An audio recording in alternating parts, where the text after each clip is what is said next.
जब भी किसी माफिया गैंग या डॉन की बात चलती है तो सबके जहन में जो सबसे पहला नाम आता है वो है मुंबई अंडरवर्ल्ड के डॉन दाऊद इब्राहिम का। लेकिन ये बात कम ही लोग जानते हैं कि जब माफिया सरगनाओं में मुंबई पर अपनी जड़ें जमाना शुरू किया था तब तो दाऊद ने गुनाहों की इस सरजमी पर अपना पैर भी नहीं रखा था। तो कौन था वो जिसने देश की आर्थिक नगरी को खौफ और आतंक की नगरी बनाने की शुरुआत की थी। हम बात कर रहे हैं मुंबई के 1940 से 1950 के दशक की।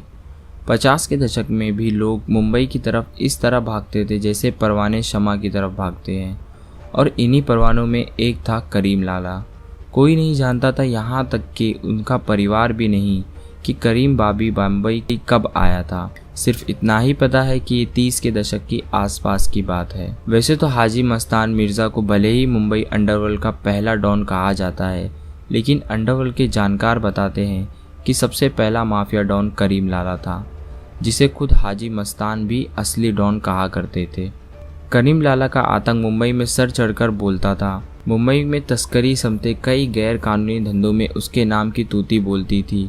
इनमें लोगों को मारना, मकान खाली करवाना आदि काम शामिल थे। लगभग 60 फुट लंबा अब्दुल करीम खान उर्फ करीम लाला अपनी आंखों में अपने पाले हुए पेशावर को मुंबई लाया था। दरअसल करीम लाला का असली नाम अब्दुल करीम शेर खान था। उसका नाम 1911 में अफगानिस्तान के कुनार प्राप्त में हुआ था। वो कारोबार खानदार से ताल्लुक़ रखता था। ज़िंदगी में ज़्यादा कामयाबी हासिल करने की चाह ने उसे हिंदुस्तान की तरफ जाने के लिए प्रेरित किया। उसने दक्षिण मुंबई में ग्रांड रोड के स्टेशन के करीब बायदा गली में एक जगह किराए पर ले ली। यहाँ उसने जुए का एक अड्डा खोल लिया, जिसे कि सोशल क्लब के नाम से जाना जाता था। उसने जुआरियों को पैसा उधार देने का काम भी किया। इसने इस काम को अपना धंधा बना लिया, इसलिए उसका नाम करीम लाला पड़ गया। कुछ वक्त बीतते बीतते करीम लाला का जुआघर अपराध का अड्डा बन गया। मारपीट, झगड़े और ठगी रोज़मर्रा का काम हो गया। अब तो पूरी मुंबई में उसकी तूती बोलने लगी। पुलिस से भी उसने संबंध बना लिए थे। करीम लाला ने मुंबई में दिखाने के लिए तो कारोबार शुरू कर दिया था, लेकिन हकीकत में वो मुंबई के डॉक से हीरे और जवाहरात की तस्करी करने लगा। 1940 तक उसने इस काम के एक तरफा पकड़ बना ली थी। आगे चलकर वो तस्करी के धंधे में किंग के नाम से मशहूर हो गया था। तस्करी के धंधे में उसे काफ़ी मुनाफा हो रहा था। इसके बाद उसने मुंबई में कई जगहों पर दारू और जुए के अड्डे भी खोल लिए। उसका काम और नाम दोनों ही बढ़ते जा रहे थे। करीम लाला अब कलफ किए हुए पठानी सूट से ऊपर उठकर सफ़ेद सफारी सूट पहनने लगा था। लाला अपने साथ एक छड़ी भी रखता था। कहते हैं जितना खौफ लाला का था उतना ही उसकी छड़ी का भी था। करीम लाला ने मस्तान का ध्यान भी अपनी तरफ खींचा, क्योंकि मस्तान के पास सब कुछ तो था, लेकिन बिना बाहुबल मुंबई पर राज नहीं किया जा सकता था, और उसे बाहुबल मिल सकता था तो करीम लाला से। 1940 का ये वो दौर था जब मुंबई में हाजी मस्तान वर्दा भाई की सक्रिय थी। तीनों ही एक दूसरे से कम नहीं थे, इसलिए तीनों ने मिलकर काम और इलाके बांट लिए थे। करीम लाला की जानदार शख्सियत को देखकर हाजी मस्तान उसे असली डॉन के नाम से बुलाया करता था। तीनों बिना किसी खून खराबे के अपने अपने इलाकों में काम किया करते थे। उस दौरान उनके अलावा मुंबई में कोई गैंगस्टर नहीं था। 80 के दशक तक लाला का दबदबा कायम था। इसके बाद मुंबई अंडरवर्ल्ड में दाऊद की एंट्री हुई। 1981 से 1985 के बीच करीम लाला गैंग और दाऊद के बीच जमकर गैंगवार होती रही, यहाँ तक कि दिन दहाड़े खून खराबे होने लगे। नतीजा ये हुआ कि दाऊद इब्राहिम की डी कंपनी ने धीरे धीरे करीम लाला के पठान गैंग का मुंबई से सफाया ही कर दिया। इस गैंगवार में दोनों तरफ के दर्जनों लोग मारे गए, लेकिन आज भी लोग करीम लाला को ही मुंबई अंडरवर्ल्ड का पहला डॉन मानते हैं। हाजी मस्तान और करीम लाला की दोस्ती भी लोगों के बीच मशहूर रही। 90 साल की उम्र में 19 फरवरी 2002 को मुंबई में ही करीम लाला की मौत हो गई थी, और साथ ही ख़त्म हो गया मुंबई माफिया का एक और दौर। वरदराजन उर्फ वर्दा भाई के चेन्नई चले जाने के बाद मुंबई अंडरवर्ल्ड की दुनिया में जो नाम डॉन का पर्याय बन गया था वो था हाजी मस्तान। तमिलनाडु के पेनाकुलम में हैदर मिर्ज़ा के घर 1 मार्च 1926 को एक लड़का पैदा हुआ। हैदर मिर्ज़ा एक बेहद मेहनती किसान था, लेकिन उसकी गरीबी ने उसे अपनी ज़मीन और अपना गांव छोड़ने को मजबूर कर दिया। 1934 में वो अपने बेटे के साथ मुंबई आ गया, इस उम्मीद में कि यहाँ उसे कुछ बेहतर ज़िंदगी दे पाएगा। कई धंधों में हाथ आजमाने के बाद भी जब उन्हें कोई रास्ता बनता नहीं दिखाई दिया तो अंत में मुंबई के बंगाली टोला में उन्होंने साइकिल रिपेयर की एक दुकान खोल ली। इसके बावजूद उनकी रोज़ की कमाई 5 रुपये से ज़्यादा ना बढ़ सकी। गरीबी के बावजूद हैदर मिर्ज़ा का लड़का मस्तान मिर्ज़ा क्रॉफोर्ड मार्केट की अपनी दुकान से अपने घर तक जाने के रास्ते में बनी बड़ी बड़ी इमारतों, आलीशान होटलों, लंबी लंबी कारों और मालाबार हिल्स में बनी खूबसूरत कोठियों को निहारता रहता। उसे उम्मीद थी कि एक न एक दिन उसके पास भी ये सब होगा। सपनों को सच करने की मस्तान की चाहत जैसे जैसे बढ़ती रही, वैसे वैसे सही रास्तों पर चलने का उसका हौसला कमज़ोर होता जा रहा था। जा रहे बचपन और आ रही जवानी की दहलीज पर खड़ा मस्तान मिर्ज़ा किसी भी तरह अपनी गरीबी से छुटकारा चाहता था। कश्मकश के इस दौर में उसे पता चला कि ब्रिटेन से आने वाला सामान को अगर कस्टम ड्यूटी से बचा लिया जाए या कस्टम टैक्स दिए बिना सामान पार कर दिया जाए तो उस पर बड़ा मुनाफा कमाया जा सकता है। उस दौरान फिलिप्स के ट्रांजिस्टर और ब्रांडेड गाड़ियों के बेहद क्रेज था। बाल चुराने की फिराक में उसकी मुलाकात शेख मोहम्मद अली गालिब नामक व्यक्ति से हुई, जबकि गालिब को भी ऐसे ही एक मजबूर लेकिन होशियार लड़की की तलाश थी। आज़ादी के तुरंत बाद जब देश में स्मगलिंग की शुरुआत हो ही रही थी तब ये काम बेहद छोटे पैमाने पर होता था। उस वक्त कुछ घड़ियों, सोने के बिस्कुट और एकाध ट्रांजिस्टर छुपा कर लाना भी स्मगलिंग ही कहलाता था। गालिब ने मस्तान को ये लालच दिया कि अगर वो कुली बन जाए तो अपने कपड़ों और झोलों में वो इस तरह के सामान चुराकर आसानी से बिना कस्टम ड्यूटी के बाहर ला सकता है। इसके बदले में शेख ने उसे अच्छा इनाम भी दिया। ये धंधा अभी तेजी पकड़ने ही वाला था कि 50 के दशक में 2 बड़े बदलाव हुए जिन्होंने मस्तान मिर्ज़ा को बड़ा खिलाड़ी बनने में मदद दी। 1950 में मोरारजी देसाई मुंबई प्रेसिडेंट के मुख्यमंत्री बने और उन्होंने शराब के व्यापार पर प्रतिबंध लगा दिया। इसका नतीजा हुआ कि स्मगलर्स को इन चीज़ों की तस्करी का भी मौका मिल गया, जिसमें काफ़ी मुनाफा था। दूसरी घटना 1956 में मस्तान की मुलाकात गुजरात के सबसे बड़े स्मगलर शुकुर नारायण बकिया से होना था। बकिया समुद्र के रास्ते आने वाले सामान की स्मगलिंग करता था। उसने मस्तान मिर्ज़ा के सामने शर्त रखी कि अगर वो मुंबई में आने वाले उसके सामान को बाहर लाने में उसकी मदद करे तो वो भी दमन पोर्ट पर आने वाले मिर्ज़ा के सामान की सुरक्षित निकासी करा सकता है। मुंबई में मस्तान के कद को बढ़ता देख तत्कालीन प्रधानमंत्री स्वर्गीय इंदिरा गांधी ने उसे जेल भेजने का आदेश दिया था, लेकिन मस्तान के मुंबई पर पकड़े होने के कारण वो पुलिस की रेड में बच निकला। इन घटना के कुछ दिन बाद ही पूरे भारत में इमरजेंसी लग गई और इंदिरा ने मस्तान को कई आपराधिक मामलों के तहत जेल भेजा दिया। 1980 में हाजी मस्तान ने अपराध की दुनिया को अलविदा कह दिया। इसके बाद उसने राजनीति की तरफ रुख किया और 1984 में महाराष्ट्र के दलित नेता जोगिंदर कावड़े के साथ मिलकर दलित मुस्लिम सुरक्षा महासंघ नाम से राजनीतिक दल की स्थापना की। 1990 में इसका नाम बदलकर भारतीय अल्पसंख्यक महासंघ कर दिया। मस्तान की राजनीतिक पार्टी का दिलीप कुमार भी प्रचार किया करते थे। कई राजनीतिक कार्यक्रमों में मस्तान दिलीप कुमार को मुख्य अतिथि के रूप में बुलाया करते थे। हाजी मस्तान के राजनीतिक दल ने मुंबई, मद्रास और कलकत्ता के निकाय चुनाव में हिस्सा लिया था। इनमें महासंघ को कोई सफलता तो नहीं मिली, पर काले धन का इन चुनाव में जमकर प्रदर्शन हुआ। कहा जाता है कि चुनाव में काला धन खुलेआम पानी की तरह बहाए जाने का सिलसिला भी उसी वक्त में शुरू हुआ था। हाजी मस्तान ने आपातकाल के दौरान कई नेताओं को भागने में मदद की थी और इसी दौरान मस्तान को 2 साल के लिए जेल भी हुई थी। इसके बाद हाजी मस्तान आम लोगों के बीच एक हीरो बनकर उभरा। जेल में रहने के दौरान हाजी मस्तान ने हिंदी बोलना सीखा और जेल से निकलने के बाद उसने अपने समुदाय में समाज की सेवा शुरू कर दी। अंडरवर्ल्ड और बॉलीवुड का काफ़ी पुराना नाता रहा है। मुंबई के पहले डॉन हाजी मस्तान की भी बॉलीवुड में काफ़ी रुचि थी। हाजी मस्तान ने फिल्म निर्माण में भी अपने हाथ आजमाए। शुरुआत में हाजी मस्तान फिल्म निर्माण के लिए सिर्फ स्टूडियो और निर्माताओं को पैसे दिया करता था, लेकिन अभिनेत्री सोना से शादी के बाद हाजी मस्तान ने कई फिल्मों में निर्माण किया। 1984 में मुंबई और भिवंडी में हुए दंगों के बाद हाजी मस्तान और दलित नेता जोगिंदर कावड़े साथ आए और दलित सुरक्षा महासंघ नाम की पार्टी की स्थापना की। सोने, चांदी और इलेक्ट्रॉनिक सामानों की तस्करी से पाए हुए करोड़ों रुपए उन्होंने छोड़ दिया, अपनी राजनीतिक पार्टी को चलाया और गरीबों के साथ समय समय पर मिलने में समय व्यतीत किए। उन्होंने एंटी ड्रग कार्यकर्ता डॉक्टर यूसुफ मर्चेंट के साथ हाथ मिलाया और युवकों को मृत्युकारी ड्रग से दूर रहने के लिए कहा। उन्होंने हाजी मस्तान जैसे डॉन को और नहीं बनाया। हाजी मस्तान कैंसर के कारण 9 मई 1994 को मर गए। दाऊद इब्राहिम की ज़िंदगी का इतिहास। दाऊद इब्राहिम का जन्म 27 दिसंबर 1955 को महाराष्ट्र के रत्नागिरी ज़िले में हुआ था। उसका पूरा नाम शेख दाऊद इब्राहिम कशकर है। दाऊद के पिता शेख इब्राहिम अली कशकर मुंबई पुलिस में हवलदार थे। दाऊद ने स्कूल सतर पर ही पढ़ाई छोड़ दी थी। अपने शौक़ और बुरी आदतों के लिए दाऊद ने किशोर अवस्था में ही ड्रग सप्लाई, चोरी, डकैती, लूटपाट इत्यादि करना शुरू। घर वालों ने सोचा कि शादी के बाद शायद दाऊद सही रास्ते पर आ जाए, इसलिए उसकी शादी कर दी। दाऊद की शादी महजबीन उर्फ जुबीन जरीना से हुई।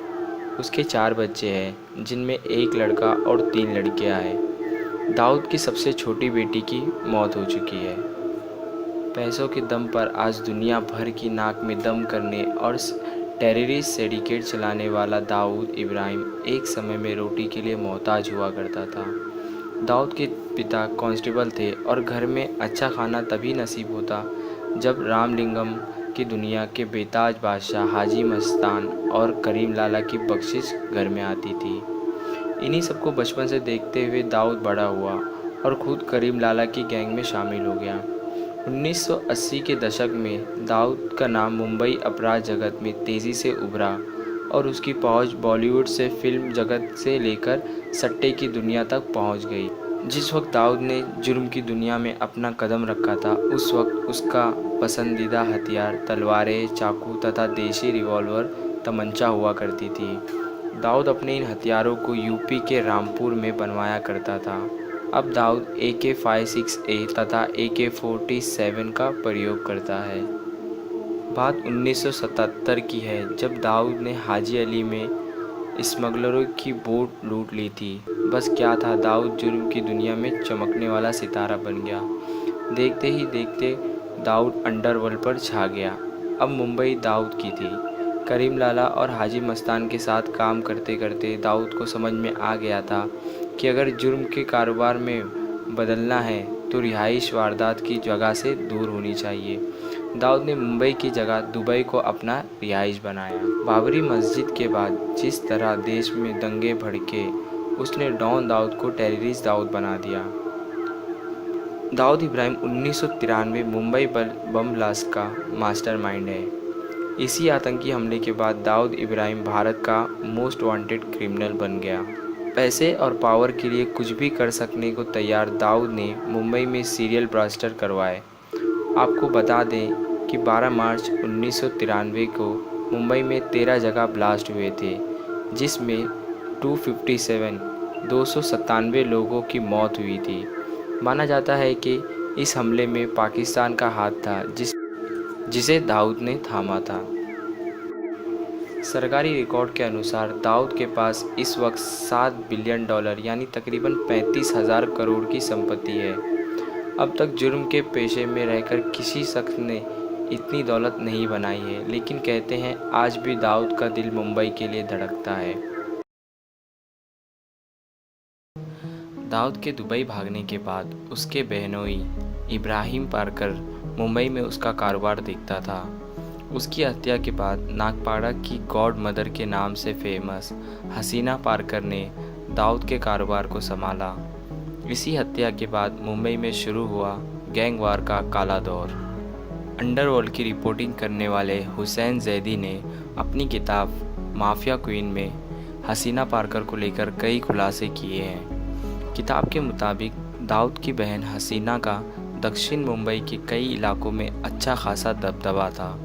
हालांकि वो सीधे तौर पर किसी अपराधी गतिविधि में संलिप्त नहीं थी, लेकिन माना जाता है कि दक्षिण मुंबई के कुछ इलाकों में उसकी मर्जी के बगैर पत्ता भी नहीं हिल सकता था। मुंबई में हसीना को नागपाड़ा की गॉड मदर के नाम से भी बुलाया जाता था। उसके खिलाफ सिर्फ एक मामला दर्ज था। आज से लगभग 24 साल पहले 26 जुलाई 1992 को नागपाड़ा में मुंबई के गैंगस्टर अरुण गवली के 4 शूटरों ने दाऊद इब्राहिम के बहनोई इब्राहिम पारकर की हत्या कर दी थी। हत्या के बाद ये आरोप लगा के अरुण गौली ने अपने भाई पापा गौली की हत्या के जवाब में इब्राहिम को मारा था। इस हत्याकांड ने दाऊद को झकझोर कर रख दिया। इसका बदला लेने के लिए दाऊद ने 1992 में जे अस्पताल में भर्ती गौली गिरोह के शार्प शूटर शैलेश हलंदकर पर हमला कराया। हमले में शैलेश के साथ पुलिस के 2 हवलदार भी मारे गए थे। गार्डन हॉल की इमारत के एक शानदार फ्लैट में रहने वाली हसीना ही दाऊद की बेनामी संपत्तियों की देखरेख करती थी। हसीना पारकर के 2 बेटे और 1 बेटी है। उसके बेटे दानिश की सड़क दुर्घटना में मौत हो गई थी। हसीना की बेटी का नाम कुर्देसिया है। दाऊद के 10 भाई बहनों में हसीना का नंबर 7वां था। अंडरवर्ल्ड में गैंगवार यदि कहीं से शुरू हुआ है तो उसमें हसीना का विधवा होना सबसे बड़ा कारण था। दाऊद बहनोई की हत्या का दर्द कभी भुला नहीं पाया। इसका बदला लेने के लिए दाऊद ने गौली के कई शूटरों को मारा, जिसके जवाब में गौली ने भी दाऊद गैंग के कई सदस्यों की हत्या करवाई। पुलिस ने भी दोनों की लड़ाई का फ़ायदा उठाते हुए दोनों ही के गिरोह को इनकाउंटर कर दिया। डॉक्टरों के मुताबिक हसीना पारकर की मौत दिल के दौरा पड़ने से हुई थी। हार्ट अटैक के बाद उसे डोंगरी के एक अस्पताल में लाया गया, लेकिन डॉक्टरों ने हसीना को मृत घोषित कर दिया। हसीना की मौत की खबर के बाद से मुंबई पुलिस और केंद्रीय एजेंसी अलर्ट हो गई थी, जिसे देखते हुए दाऊद और छोटा शकील को परिजनों ने हसीना की मौत की सूचना नहीं दी गई थी। सूत्रों के मुताबिक दाऊद ने स्काइप पर हसीना का अंतिम संस्कार लाइव देखा था। उसके अंतिम यात्रा में 5000 से ज़्यादा लोग शामिल हुए थे। मुंबई अंडरवर्ल्ड के कई ऐसे नाम हैं जिन्होंने जुर्म की दुनिया में खूब नाम कमाया। उनके कारनामे हमेशा पुलिस के लिए सिरदर्द बने रहे। इनमें से कई नाम ऐसे भी हैं जिन्होंने वक्त के साथ साथ अपनी इमेज बदलने की कोशिश भी की। ऐसा ही एक नाम है मायानगरी के बाहुबली माफिया अरुण गौली का, जिसने एक मामूली चाल से निकलकर मुंबई पर राज किया। 1980 से लेकर 1990 के बीच में सभी बड़े अंडरवर्ल्ड डॉन मुंबई छोड़ चुके थे। पूरा मैदान खाली था। अब जुर्म के 2 खिलाड़ी ही मैदान में थे। वो खिलाड़ी थे अरुण गौली और अमर नायक। दोनों के बीच मुंबई के तख्त को लेकर गैंग वॉर शुरू हो चुकी थी। अरुण गौली के शार्प शूटर रविंद्र सावंत ने 18 अप्रैल 1954 को अमर नायक के भाई अश्विन नायक पर जानलेवा हमला किया, लेकिन वो बच गया। इसके बाद मुंबई पुलिस ने 10 अगस्त 1996 को अरुण के दुश्मन अमीर नायक को एक मुठभेड़ में ढेर कर दिया और उसके बाद अश्विन नायक को भी गिरफ्तार कर लिया गया। बस तभी से मुंबई पर अरुण का राज चलने लगा। हमेशा सफ़ेद टोपी और कुर्ता पहनने वाला अरुण गौली सेंट्रल मुंबई की दगली चाल में रहता था। वहाँ उसकी सुरक्षा के कड़े इंतजाम थे। हालात ये थे कि पुलिस भी वहाँ उसके इजाज़त के बिना नहीं जाती थी। दगली चाल को बिल्कुल एक किले की तरह थी, जिसके दरवाजे भी 15 फीट के थे। वहाँ गौली के हथियारबंद लोग हमेशा तैनात रहा करते थे। माफिया अरुण गौली के गिरोह में सैकड़ों लोग काम करते थे। जानकार उसके गैंग में काम करने वालों की संख्या 800 के लगभग बताते हैं। उसके सभी लोगों को हथियार चलाने की महारत हासिल थी, जिसके लिए बाकायदा उन्हें ट्रेनिंग दी जाती थी। उन सभी को हर महीने पगार भी दिया जाता था। मुंबई के कई बिल्डर और व्यापारी अपने कारोबार को बढ़ाने और दुश्मनों को ख़त्म करने के लिए गौली की मदद लेते थे। गौली को इस काम से पैसे मिलता था। इसके साथ ही वो हफ्ता वसूली और रंगदारी भी करने लगा था। मुंबई में उसने मजबूती से पैर जमा लिए थे। मुंबई में खुला मैदान मिल जाने से गौली को कोई खासी दिक्कत नहीं हुई। वो खुलकर काम करने लगा था। उसने सुपारी लेना शुरू कर दिया था। पुलिस की माने तो ऐसे कई मामले थे जिनमें गौली ने सुपारी लेकर हत्या और मारपीट की घटनाओं को अंजाम दिया था, लेकिन सबूत और गुनाहों की कमी के चलते वो हर बार बच जाता था। उसका प्रभाव इतना बढ़ गया था कि लोग उसे सुपारी किंग ही कहने लगे थे। अरुण गौली भले ही अंडरवर्ल्ड माफिया था, लेकिन इस काम को करने के बावजूद वो कई पुलिस वालों के संपर्क में आ गया था। माना जाता है कि कई पुलिस वाले उसके लिए खबरी का काम करते थे। कई पुलिस वालों को वो पैसे दिया करता था। धमकी वसूली, रंगदारी और हत्या जैसे मामलों में उसने बच निकलने के पीछे पुलिस वालों की भूमिका भी रहती थी। यही वजह है कि उसके पकड़े जाने के बाद कई पुलिस वाले भी जांच के दायरे में आ गए थे।